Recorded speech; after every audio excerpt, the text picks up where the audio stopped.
Student, তোমরা যারা ক্যালকাটা ইউনিভার্সিটির আন্ডারে 5th সেমিস্টারের ছাত্রছাত্রী আছো এবং তোমাদের রাষ্ট্রবিজ্ঞান সাবজেক্টে অনার্স আছে, তোমাদের জন্য আজকের ক্লাসটা খুবই গুরুত্বপূর্ণ। আজকের ক্লাসে তোমাদের ডিএসসিসি 9 পেপার থেকে দুটি মোস্ট ইম্পর্টেন্ট বড় প্রশ্নের উত্তর নিয়ে আলোচনা করব।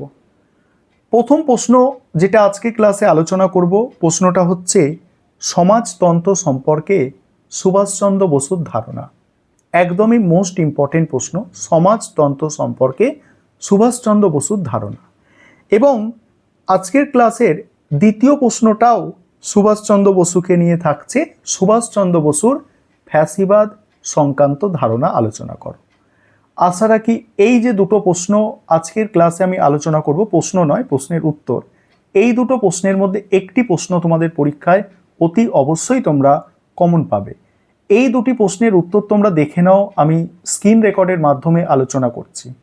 আরেকটা বিষয় তোমাদের মনে করাবো, তোমাদের 5th সেমিস্টারে রাষ্ট্রবিজ্ঞান অনার্সের টোটাল 4টে পেপার আছে, আর আমাদের এই 4টে পেপারের ওপরেই অনলাইন কোচিং ক্লাস চলছে। তোমরা যদি কেউ পেড ব্যাচে অ্যাডমিশন নিতে ইচ্ছুক থাকো, তাহলে স্ক্রিনে নম্বর দেখতে পাচ্ছ, এই নম্বরে যোগাযোগ করে তোমরা পেড ব্যাচে অ্যাডমিশন নিয়ে নিতে পারো।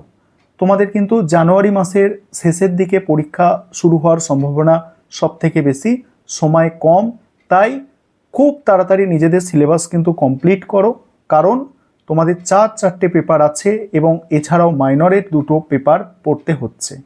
চলো আজকে দুটি মোস্ট ইম্পর্টেন্ট প্রশ্নের উত্তর তোমরা বুঝে নাও। এবারে তোমরা প্রশ্নের উত্তরগুলি দেখে নাও। প্রথম প্রশ্ন যেটা আছে, সমাজতন্ত্র সম্পর্কে সুভাষচন্দ্র বসুর ধারণা। প্রথমেই তোমাদের ভূমিকা অর্থাৎ ইন্ট্রোডাকশন দিয়ে শুরু করতে হবে।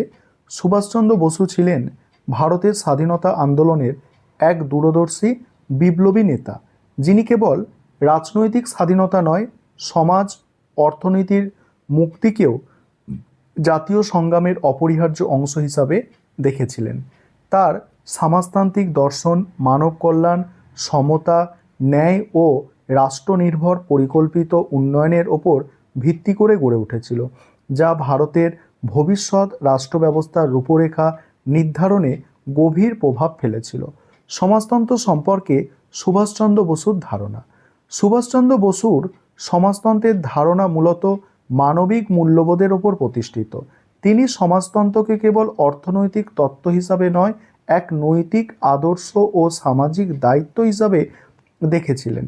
তার মতে প্রকৃত সমাজতন্ত্র তখনই প্রতিষ্ঠা হতে পারে যখন সমাজের প্রত্যেক মানুষ তার মৌলিক প্রয়োজন যেমন খাদ্য, বস্ত্র, বাসস্থান, শিক্ষা, চিকিৎসা লাভ করতে সক্ষম হবে। তিনি স্পষ্টভাবে বলেছেন রাজনৈতিক স্বাধীনতা অর্থহীন। তিনি স্পষ্টভাবে বলেছেন রাজনৈতিক স্বাধীনতা অর্থহীন যদি জনগণ অর্থনৈতিকভাবে মুক্ত না হয়। তাই তিনি সমাজতন্ত্রকে জাতীয় মুক্তির অবিচ্ছেদ্য মুক্তির সঙ্গে অবিচ্ছেদ্যভাবে যুক্ত করেন। তারপরে বলা হচ্ছে, দেখো, সুভাষচন্দ্র বিশ্বাস করতেন যে ভারতের মতো দারিদ্র্যপীড়িত ও শ্রেণীবিভক্ত সমাজে রাষ্ট্রকেই অর্থনৈতিক উন্নয়নের প্রধান নিয়ামক হিসাবে ভূমিকা নিতে হবে। তার মতে ব্যক্তিগত পুঁজিপতি বা বাজার ভিত্তিক অর্থনীতি সমাজে বৈষম্য বাড়ায়, তাই রাষ্ট্র নিয়ন্ত্রিত পরিকল্পিত অর্থনীতি প্রয়োজন। তিনি এমন এক রাষ্ট্রের স্বপ্ন দেখেছিলেন যেখানে শিল্প, কৃষি, খনিজ সম্পদ, পরিবহন ইত্যাদি গুরুত্বপূর্ণ খাতগুলো রাষ্ট্রের নিয়ন্ত্রণে থাকবে এবং অর্থনৈতিক সম্পদের সুষম বন্টনের মাধ্যমে সমাজে সমতা প্রতিষ্ঠা হবে। এই ধারণাই পরবর্তীকালে ভারতের পরিকল্পিত অর্থনৈতিক উন্নয়নের নীতিতে প্রতিফলিত হয়।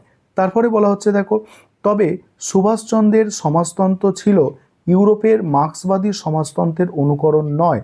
তিনি মার্ক্সবাদের নিহিত শ্রেণী সংগ্রামের তত্ত্বকে পুরোপুরি গ্রহণ করেননি। তার বিশ্বাস ছিল যে ভারতীয় সমাজে শ্রেণী সংঘাতের পরিবর্তে শ্রেণী সমন্বয়ই বেশি কার্যকর। শ্রমিক, কৃষক, পুঁজিপতি ও মধ্যবিত্ত শ্রেণীর সবাইকে জাতীয় পুনর্গঠনের কাজে একত্রিত করতে হবে। তার এই ধারণা থেকেই জাতীয় সমাজতন্ত্র বা ভারতীয় সমাজতন্ত্রের ধারণার জন্ম। সুভাষচন্দ্রের সমাজতন্ত্র ধর্ম, জাতি, বর্ণ ও লিঙ্গের ঊর্ধ্বে মানবিক ঐক্যের ভিত্তিতে গঠিত।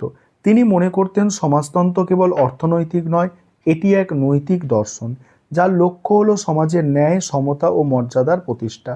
ইউরোপে ফ্যাসিবাদী রাষ্ট্র নিয়ন্ত্রণ উন্নয়নের কিছু দিক যেমন সংগঠন, শৃঙ্খলা ও জাতীয় ঐক্য তার কাছে আকর্ষণীয় মনে হলেও তিনি তার অমানবিক দমননীতি সম্পূর্ণভাবে প্রত্যাখ্যান করেন। তার সমাজতন্ত্র ছিল মানবিক, ন্যায়ভিত্তিক ও গণতান্ত্রিক, যা ভারতীয় ঐতিহ্য ও উপনিবেশ উত্তর বাস্তবতার সঙ্গে সঙ্গতিপূর্ণ ছিল। সুভাষচন্দ্র দৃঢ়ভাবে বিশ্বাস করতেন যে সমাজতন্ত্র প্রতিষ্ঠার প্রধান শক্তি হবে যুব সমাজ ও শ্রমজীবী শ্রেণী। তাই তিনি আজাদ হিন্দ ফৌজ গঠনের মাধ্যমে এমন এক সমাজতান্ত্রিক রাষ্ট্রের স্বপ্ন দেখেছেন যেখানে কর্মই হবে জীবনের উপাসনা এবং রাষ্ট্রই হবে জনগণের সেবার সর্বোচ্চ প্রতিষ্ঠান। তারপর দেখো সমালোচনা। প্রথমত, সুভাষচন্দ্রের সমাজতন্ত্র ছিল নৈতিক আত্মনির্ভর, তাত্ত্বিকভাবে সুসংহত নয়।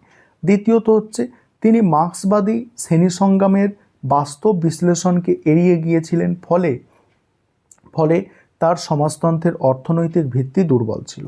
তারপর তৃতীয়ত বলা হচ্ছে যে তার রাষ্ট্র নিয়ন্ত্রণমূলক সমাজতন্ত্র কখনো কখনো গণতান্ত্রিক স্বাধীনতার সীমা সংকুচিত করতে পারে। চতুর্থ, সমাজতান্ত্রিক রূপায়ণের জন্য কার্যকর সাংগঠনিক কাঠামো বা রূপরেখা তিনি বিস্তারিতভাবে উপস্থাপন করতে পারেননি। তারপর উপসংহারে কি লিখবে? সর্বোপরি সুভাষচন্দ্র বসুর সমাজতন্ত্র ছিল ভারতীয় জাতীয়তাবাদ, মানবতাবাদ ও আধুনিক রাষ্ট্রচিন্তার এক সৃষ্টিশীল সমন্বয়। তিনি চেয়েছিলেন এমন এক স্বাধীন ভারত যেখানে রাজনৈতিক মুক্তির সঙ্গে সামাজিক ন্যায় ও অর্থনৈতিক সমতা প্রতিষ্ঠিত হবে। তার সমাজতন্ত্র ছিল মানুষের মর্যাদা ও নৈতিকতার ওপর ভিত্তিক এক চিরকালীন আদর্শ যা আজও প্রাসঙ্গিক। এবার পরের যে প্রশ্নটা আছে, দ্বিতীয় প্রশ্ন, এটাও একদমই মোস্ট ইম্পর্টেন্ট প্রশ্নটা হচ্ছে সুভাষচন্দ্র বসুর ফ্যাসিবাদের ধারণাটি ব্যাখ্যা করো। অ্যান্সারটা বুঝবে। ভূমিকা: সুভাষচন্দ্র বসু ছিলেন ভারতের স্বাধীনতা আন্দোলনের এক সাহসী বিপ্লবী, যিনি জাতীয় মুক্তির প্রশ্নে কোনো আপোস করতে রাজি ছিলেন না। তার রাজনৈতিক জীবন ছিল কর্মনিষ্ঠ, শৃঙ্খলা এবং দেশপ্রেমের এক অনন্য দৃষ্টান্ত। যদিও বিরোধীরা তাকে প্রায়ই ফ্যাসিবাদী বলে অভিযুক্ত করেছেন, তবু এই অভিযোগ পুরোপুরি সঠিক নয়। সুভাষচন্দ্র ফ্যাসিবাদের কিছু কাঠামোগত বৈশিষ্ট্য গ্রহণ করলেও তার উদ্দেশ্য ছিল ভারতীয় সমাজে ঐক্য, স্বাধীনতা ও দ্রুত উন্নয়ন। এবারে সুভাষচন্দ্র বসুর ফ্যাসিবাদ। 1 নম্বর পয়েন্ট হচ্ছে সামগ্রিকতাবাদী চিন্তা ও রাষ্ট্র নিয়ন্ত্রণের ধারণা। সুভাষচন্দ্র বসু শৈশব থেকেই নিয়মানুবর্তী এবং সংগঠনমুখী ব্যক্তি ছিলেন। পরবর্তীকালে হেগেলের দর্শন থেকে তিনি রাষ্ট্রকেন্দ্রিক বা সামগ্রিকতাবাদী চিন্তাধারায় প্রভাবিত হন। তার মতে রাষ্ট্র কেবল প্রশাসনিক কাঠামো নয়, এটি জাতির আত্মা। তাই ব্যক্তি স্বাধীনতার ওপর জাতীয় স্বার্থকে তিনি অগ্রাধিকার দিয়েছিলেন। আর এই দৃষ্টিভঙ্গির কিছু সমালোচকের কাছে তাকে ফ্যাসিবাদী বলে প্রতিপন্ন করেছে। তবে তার লক্ষ্য ছিল আদর্শের জন্য আত্মনিবেদন, ব্যক্তির দমন নয়। তারপরে দ্বিতীয় পয়েন্ট হচ্ছে ফৌজি চরিত্র ও সামরিক শৃঙ্খলার প্রতি অনুরাগ। দেখো, সুভাষচন্দ্র সেনা শৃঙ্খলাকে জাতীয় ঐক্য রক্ষার অন্যতম উপায় বলে মনে করতেন। তিনি কংগ্রেসের স্বেচ্ছাসেবক বাহিনীর জেনারেল অফিসার কমান্ডিং হিসাবে কঠোর নিয়মনীতির প্রবর্তন করে। পরবর্তীকালে জার্মানি ও জাপানে আজাদ হিন্দ ফৌজ গঠন করে তিনি দেখান যে স্বাধীনতা সংগ্রাম শুধু অহিংস আন্দোলন নয়, সশস্ত্র প্রতিরোধেও সম্ভব। তার সামরিক দৃষ্টিভঙ্গি ফ্যাসিবাদের সঙ্গে সাদৃশ্যপূর্ণ হলেও উদ্দেশ্য ছিল দেশ মুক্তি, শাসন নয়। বাকি অংশটুকু তোমরা দেখে নাও, আমি স্ক্রল করে যাচ্ছি। আর আমাদের আগেই বলেছি যে অনলাইন কোচিং ক্লাস চলছে। তোমরা যদি কেউ পেড ব্যাচে অ্যাডমিশন নিতে ইচ্ছুক থাকো তাহলে তোমরা অ্যাডমিশন নিতে পারো।